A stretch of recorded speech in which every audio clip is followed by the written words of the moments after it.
Today we will learn verb and its types. So what is a verb? Verb होती क्या है?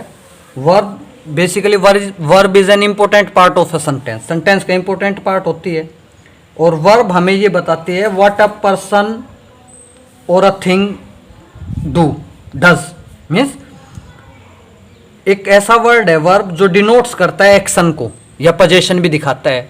Action position means ownership दिखाता है. इसके अलावा वर्ब को हम ये कह सकते हैं कि वर्ब इस चीज़ के लिए भी इस चीज़ को भी रेफर करती है कि कोई पर्सन या कोई थिंग क्या करती है या what is done to a person और थिंग, क्या किया जाता है पर्सन या थिंग को. जैसे मैं ये बोलता हूँ द लैम्प बर्न्स, ठीक है, ही ईट्स एन एप्पल, तो ईट्स क्या हो गया, वर्ब हो गया. यहाँ पर ये दिखा रहा है ईट्स वर्ड कि वह क्या कर रहा है, रोहन ईट्स एन एप्पल, तो यहाँ पर ईट वर्ड क्या दिखा रहा है, ये दिखा रहा है कि रोहन क्या करता है भाई, रोहन का एक्शन दिखा रहा है. तो basically verb denotes action, action को डिनोट करती है. मेन वर्ब की बात कर रहे हैं. इसके अलावा हेल्पिंग वर्ब भी होती है, ऑक्सिलरीज वर्ब बोल देते हैं हम उसको. Is, am, are, was, were, has, have, do, does, ये क्या है, ऑक्सिलरीज वर्ब हैं, हेल्पिंग वर्ब्स इनको हम बोल देते हैं. इसके अलावा मॉडल वर्ब्स, मॉडल ऑक्सिलरीज होती हैं, shall, will, can, could, may, might, ये मॉडल ऑक्सिलरीज हो गई, ठीक है. अब वर्ब को हम बेसिकली दो कैटेगरी में डिवाइड कर सकते हैं, ट्रांजिटिव, इंट्रांजिटिव. इसके अलावा एक रेगुलर और इरेगुलर वर्ब भी होती है.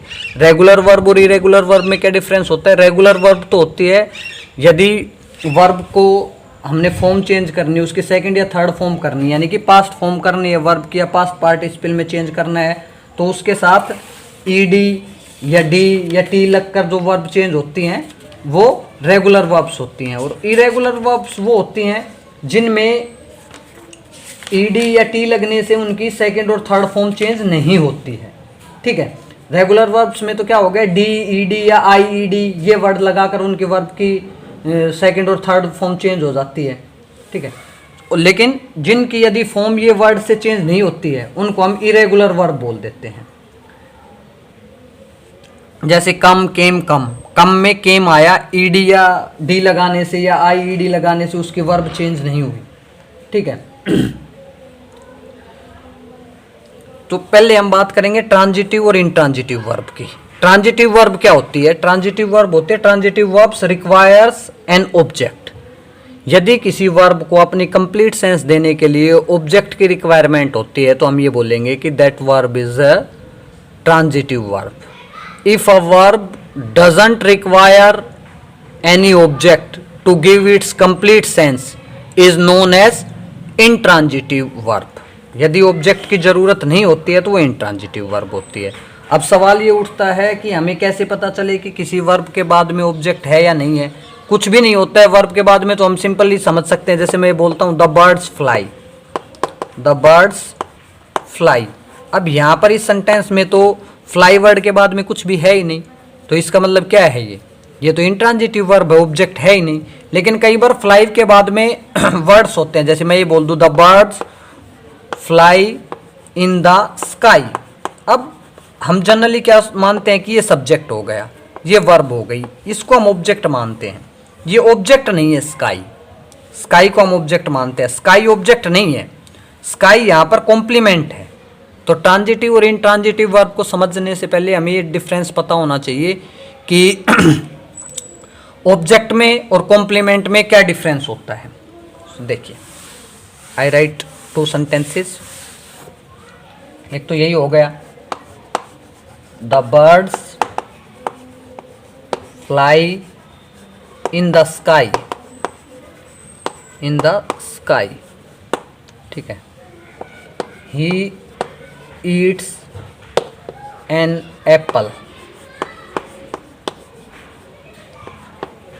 ही गेव मी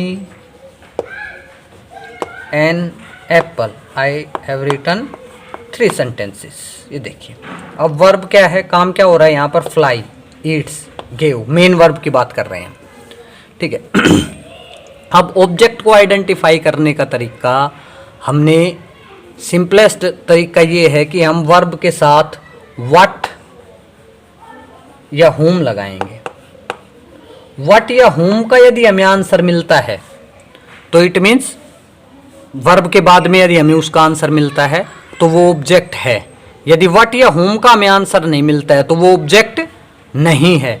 जैसे व्हाट फ्लाई, क्या उड़ता है, ये बर्ड हु फ्लाइज का आंसर है भाई, ये बर्ड्स, व्हाट का आंसर नहीं है ये, और ये सब्जेक्ट प्लेस पर है या ऑब्जेक्ट प्लेस पर हमें आंसर नहीं मिल रहा है। हमें किसका आंसर मिल रहा है, वेयर का आंसर मिल रहा है। वेयर फ्लाई, कहाँ उड़ते हैं, स्काई में। तो व्हाट का आंसर नहीं मिल रहा है, ना होम का होम फ्लाई किसको उड़ते हैं, ये भी कोई सेंस नहीं निकलते, कोई आंसर नहीं मिल रहा है। तो इसका मतलब ये यहाँ पर स्काई क्या है, कॉम्प्लीमेंट है, ऑब्जेक्ट नहीं है। तो सेंटेंस में ऑब्जेक्ट नहीं है तो इट मीन्स ये इंट्रांजिटिव वर्ब है। कौन सी वर्ब है ये, इंट्रांजिटिव वर्ब है। अब now move to next sentence. Eats an apple, eats खाता है, व्हाट ईट्स क्या खाता है, आंसर मिल गया हमें एन एप्पल। तो ये आंसर मिल रहा है तो इसका मतलब क्या हो गया, ये ऑब्जेक्ट है। ठीक है, अब move to next sentence. He gave me an apple, what gave क्या दिया, एप्पल, हमें आंसर मिल रहा है व्हाट का, तो ये क्या हो गया, ऑब्जेक्ट हो गया। और ये होम गेव किसको दिया भाई, मुझे, मी, ये भी ऑब्जेक्ट हो गया। ये व्हाट और होम दोनों का आंसर मिल रहा है हमें यहाँ पर, तो यहाँ पर डबल ऑब्जेक्ट हो गए। इसमें व्हाट ईट्स का आंसर मिल रहा है, एक सिंगल ऑब्जेक्ट हो गया। तो चाहे सिंगल ऑब्जेक्ट हो या डबल ऑब्जेक्ट हो सेंटेंस में, तो ये ईट क्या हो गई यहाँ पर, ट्रांजिटिव वर्ब हो गई। और ये फ्लाई क्या हो गई यहाँ पर, इंट्रांजिटिव वर्ब हो गई। ठीक है, यहाँ पर भी गेव क्या हो गई, ट्रांजिटिव वर्ब हो गई। अब बात आती है ऑब्जेक्ट की। यहाँ पर दो ऑब्जेक्ट हैं। एक ऑब्जेक्ट होता है डायरेक्ट ऑब्जेक्ट, एक होता है डायरेक्ट ऑब्जेक्ट, डायरेक्ट और इनडायरेक्ट, इनडायरेक्ट। तो डायरेक्ट ऑब्जेक्ट जैसे सेंटेंस था, इसमें दो ऑब्जेक्ट थे, ही गेव मी है, he gave me an apple. यहाँ पर दो ऑब्जेक्ट हो गए, एन एप्पल एंड मी। तो ये मी कौन सा ऑब्जेक्ट हो गया, यदि जो होम का आंसर देता है तो वो तो क्या हो गया, इनडायरेक्ट ऑब्जेक्ट है। ठीक है, और जो व्हाट का आंसर देता है वो क्या हो गया, डायरेक्ट ऑब्जेक्ट हो गया। ठीक है, व्हाट का आंसर दे वो डायरेक्ट ऑब्जेक्ट है और जो होम का आंसर दे वो इनडायरेक्ट ऑब्जेक्ट है। अब हम एक्सरसाइज करेंगे बुक में से, आपके 7th क्लास की इंग्लिश स्पार्क बुक में से। उसमें आइडेंटिफाई करना है आपको कि ट्रांजिटिव वर्ब और इनट्रांजिटिव वर्ब कौन सी है, वर्ब की फॉर्म करनी है। इसके अलावा एक चीज़ और बता देता हूँ, जैसे मान लो ये बाई वर्ब है, BUY, बाई। बोट, ये सेकंड फॉर्म हो गई, हम इसको सेकंड फॉर्म बोलते हैं, बाई, बोट, बोट। और ये buying.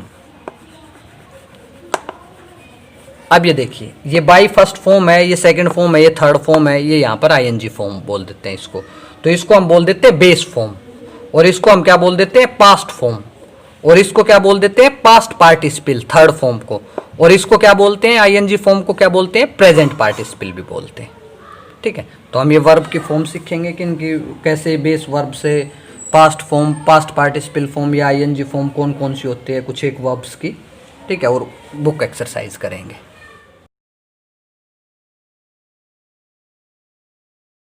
Now we will do the book workbook exercise of the chapter. The first one is state whether the underlined verb are transitive or intransitive.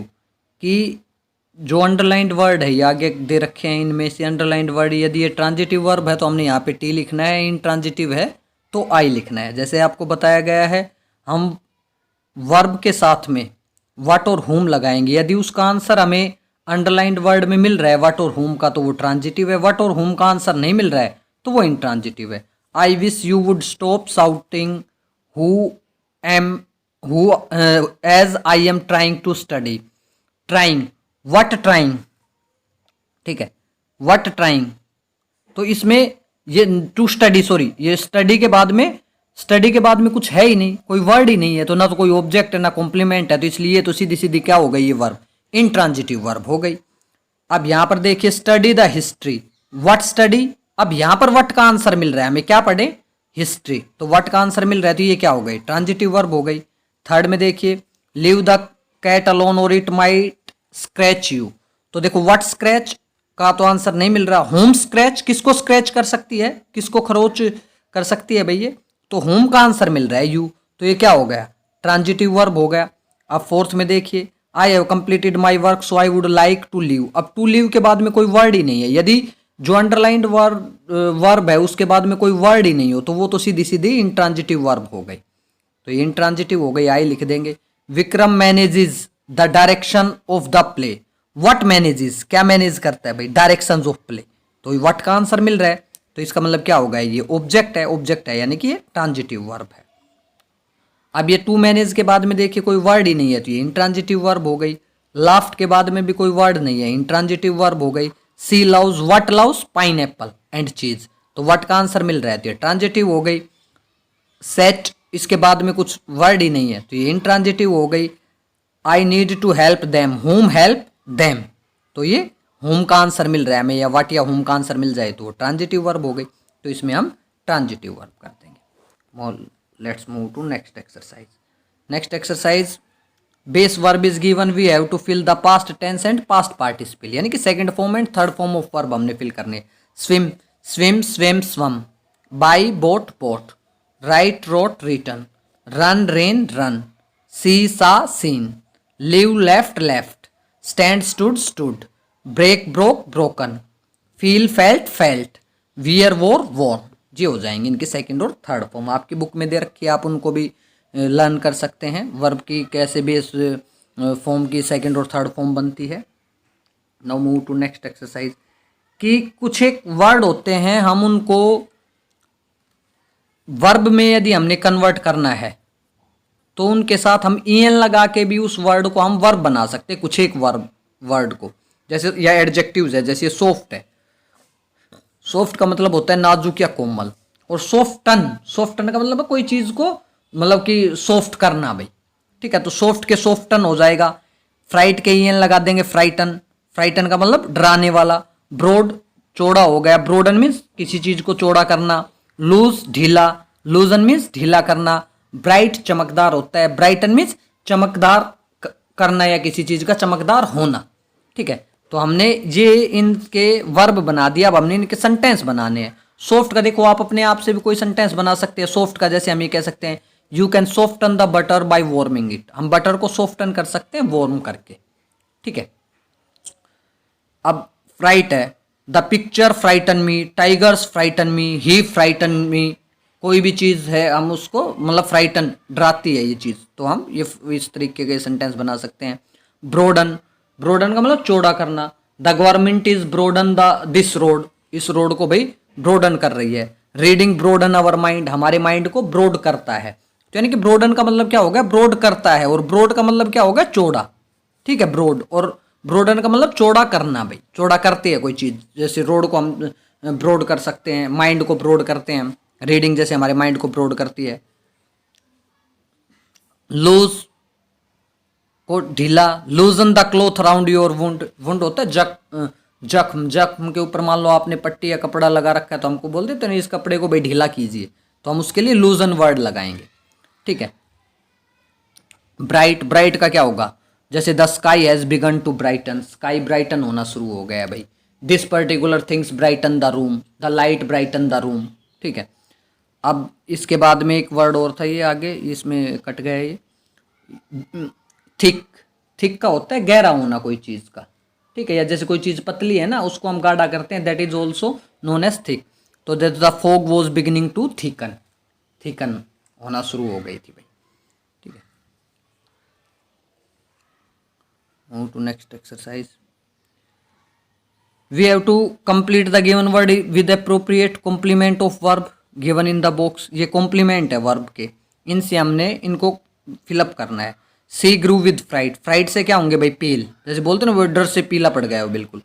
The child screamed playing by itself, the child scream, the child screamed happy, ठीक है। The child screamed happy playing by itself. I am blank, I am blank full stop, I will go to bed early. तो इसमें देखिए क्या आएगा, I am lovely, surgeon नहीं होगा, पेल happy नहीं होगा, I am sleepy, I will go to bed early, भाई बेड बिस्तर पे जल्दी जाना है मेरे को, मैं स्लीपी फील कर रहा हूँ भाई। डॉक्टर त्रेहान इज आ, भाई डॉक्टर के लिए क्या वर्ड यूज होगा, या सर्जन ही होगा, ठीक है। लास्ट बच गया, haircut, new haircut, you look lovely, भाई लवली दिखते हो आप, अच्छे दिखते हो न्यू हेयर कट में।